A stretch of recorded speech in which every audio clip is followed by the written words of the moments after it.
Olá, pessoal! No programa de hoje eu converso com Márcia Bernardes, presidente da Undime São Paulo, que é a União dos Dirigentes Municipais de Educação, para falar sobre as diretrizes tomadas nos 645 municípios paulistas durante esta pandemia. Olá, Márcia, tudo bem? Tudo bem, Vivian? Boa tarde, um prazer estar com vocês aqui no programa, junto a toda a equipe do CPP. Gostaria de agradecer o convite e dizer que a Undime São Paulo é muito honra por estar aqui e agradece o convite. Nós que agradecemos a sua disponibilidade em poder participar dessa entrevista. Então vamos lá, Márcia. A Undime Nacional realizou uma pesquisa no Brasil todo e o estado de São Paulo saiu na frente em relação às atividades pedagógicas remotas. Então, quais foram as ações realizadas desde o início da pandemia para chegar nessa classificação?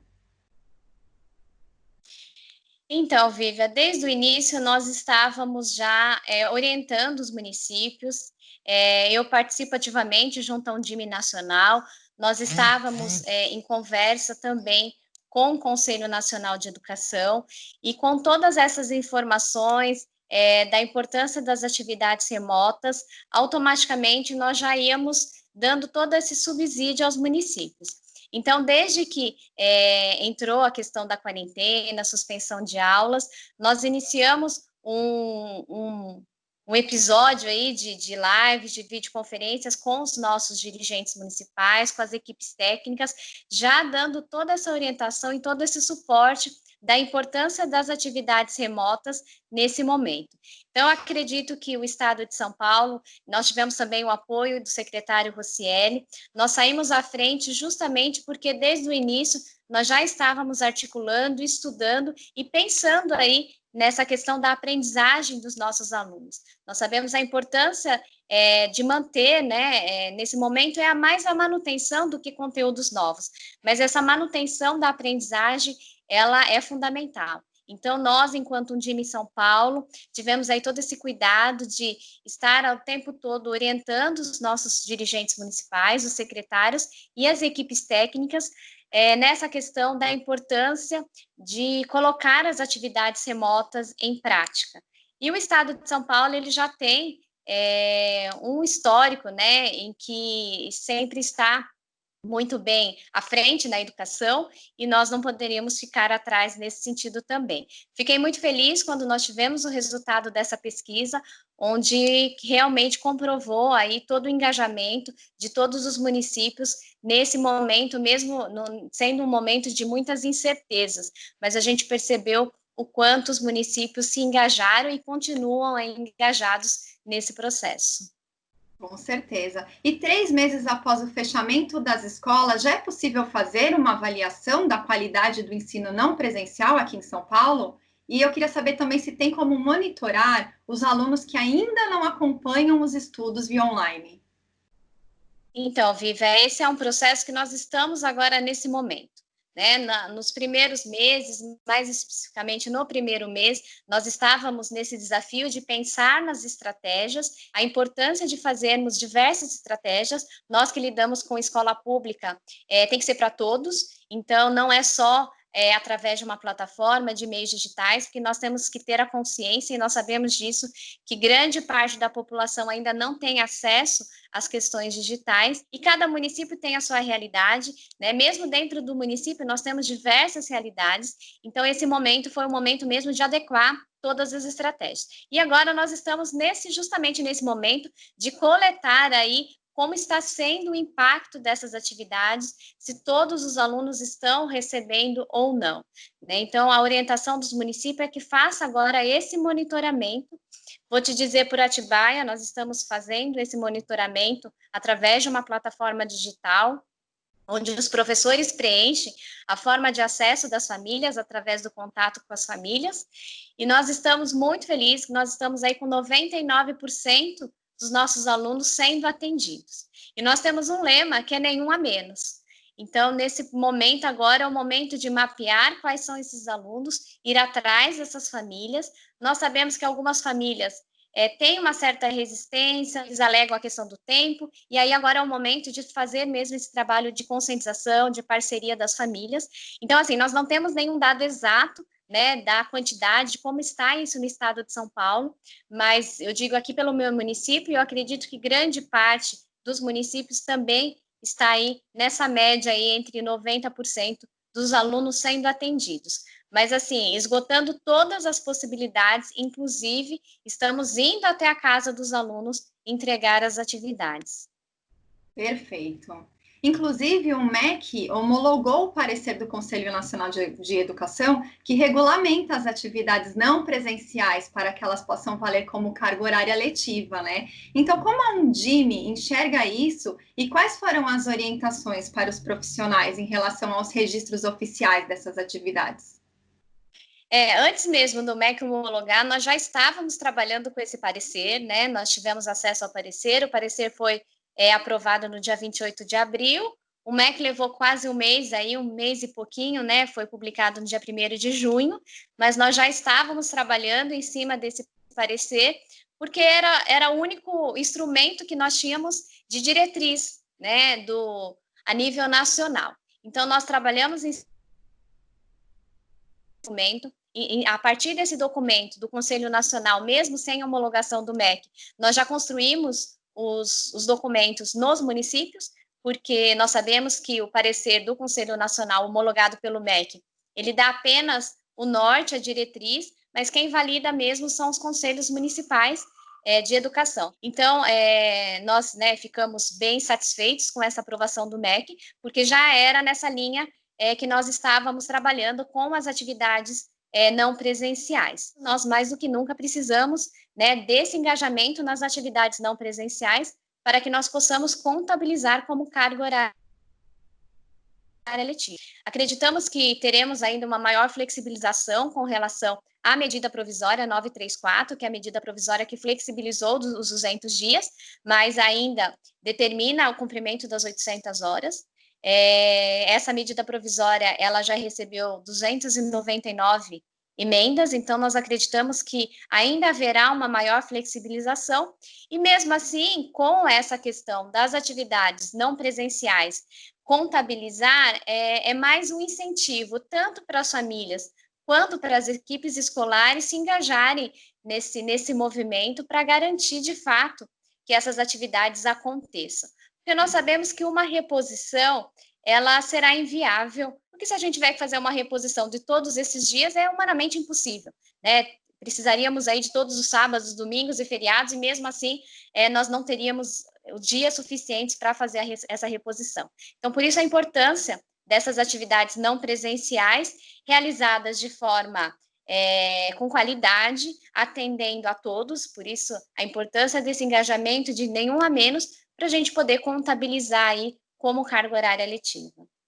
Inclusive, você acabou de citar, né, a questão da medida provisória 934. Vocês acreditam que será possível cumprir esta carga horária mínima, né, este ano ainda? Mesmo com essa possibilidade, que nem você mesmo acabou de comentar, que é meio desumano, né, ter que utilizar sábado, contraturno, férias para o professor, né, até para os alunos também.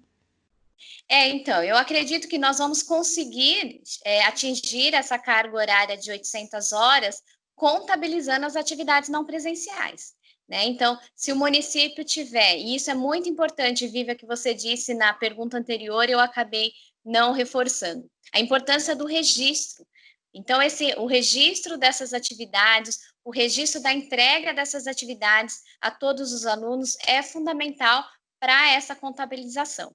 Então, eu acredito que se nós fizermos um trabalho bem feito de atividades remotas, nós sabemos que não é o ideal no momento, o ideal é o professor em sala de aula com a criança, mas nós não temos essa possibilidade.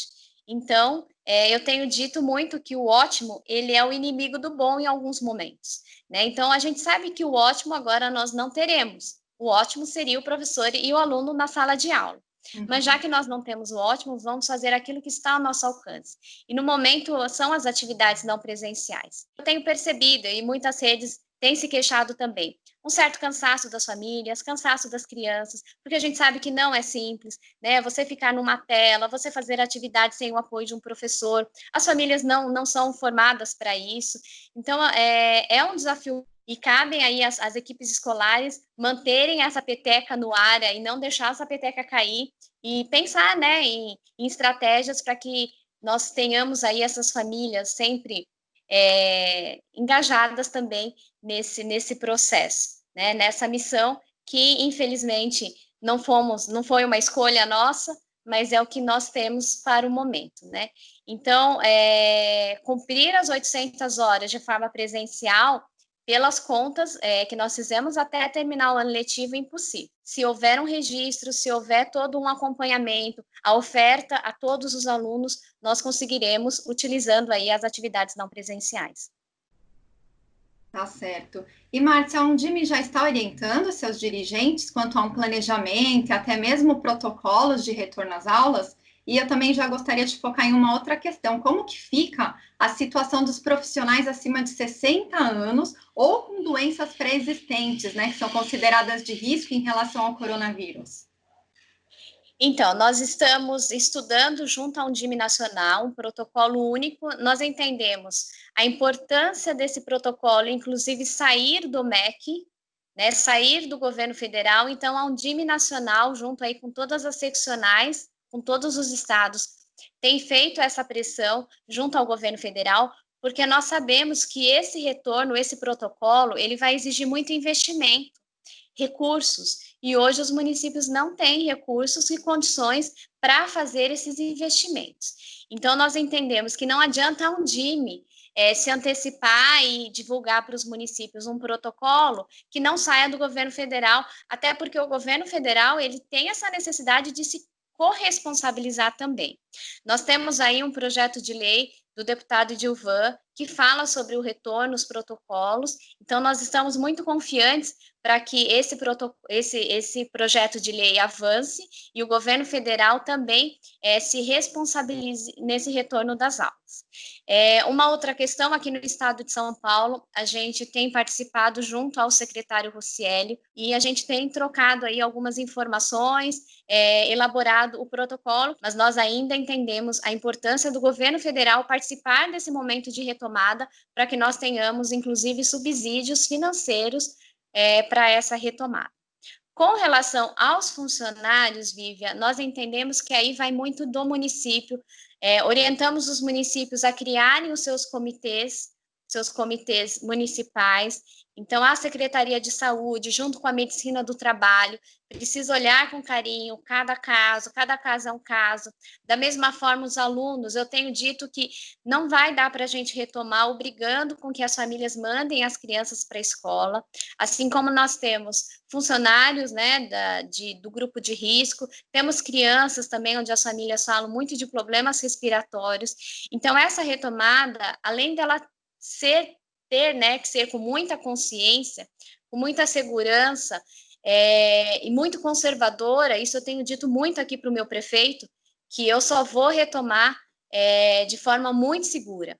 Apesar da gente ter aí uma pressão muito grande das escolas particulares, Viva, isso é fato, né? Então, nós temos uma pressão das famílias e dos funcionários da escola pública de não retornar, e nós temos uma pressão muito grande das escolas particulares, porque eles estão perdendo alunos, enfim, tem toda uma questão econômica por trás disso também. Mas, mesmo assim, eu prefiro ser conservadora para que essa retomada seja de forma muito segura e essa orientação que eu tenho dado também aos municípios, né? Então, é muito importante haver um plano de retorno. Nós não tivemos um planejamento da suspensão, porque realmente foi da noite para o dia, né? Nós não esperávamos por isso, mas o retorno, ele é previsto. Apesar de não ter uma data, mas nós temos como fazer um planejamento e cabe a nós também agora cobrarmos aí do governo federal um apoio nesse retorno, já que nós, nesse período todo, não tivemos nenhum apoio, né, nenhuma orientação a respeito de estratégias, de recursos para esse trabalho aí na suspensão de aulas. Perfeito.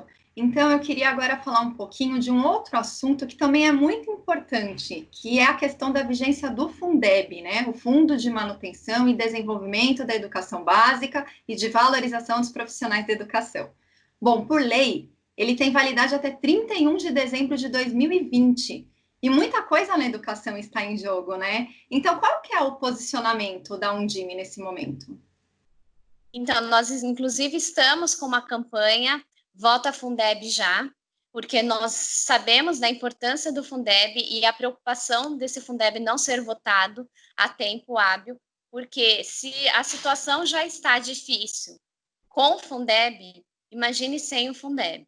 Né? Então, nós estamos muito preocupados, a Undime Nacional está encabeçando essa campanha, estamos conversando diariamente com os deputados, inclusive o nosso presidente da Undime, Luiz Miguel, pediu essa articulação com os deputados federais das regiões aí, né, que tenham uma articulação junto ao governo federal para pressionar essa votação quanto antes.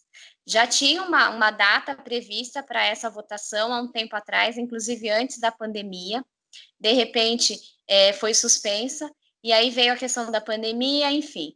Mas nós retomamos, a Undime Nacional retomou essa pauta, inclusive nós lançamos a campanha agora, Vota Fundeb já, justamente porque nós nos preocupamos muito com o término aí desse Fundeb, que se encerra no final deste ano.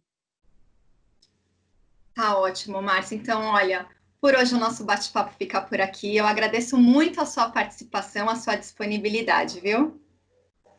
Obrigada, Vivi. Um abraço a todos e a Undime São Paulo está sempre à disposição e torcendo aí para que o nosso estado continue avançando, mesmo aí em tempos de pandemia, e que o nosso Fundeb também seja votado quanto antes, para dar aí uma certa tranquilidade para que os nossos professores, os nossos profissionais, né, tenham aí a tranquilidade do seu trabalho, do seu reconhecimento. Nós sabemos o quanto a nossa profissão merece ser valorizada. Nós estamos num tempo de pandemia onde precisou aí de uma pandemia para as famílias valorizarem o trabalho dos professores, e agora nós sabemos também a importância dessa valorização. Nós sabemos que o nosso salário, o salário dos professores, nós dependemos aí do Fundeb. Então, estamos engajados nessa luta em nome aí do reconhecimento de todos os professores, e agradeço ao CPP e estamos aí à disposição. Nós que agradecemos mais uma vez, Márcia. E o programa de hoje fica por aqui. Até a próxima edição.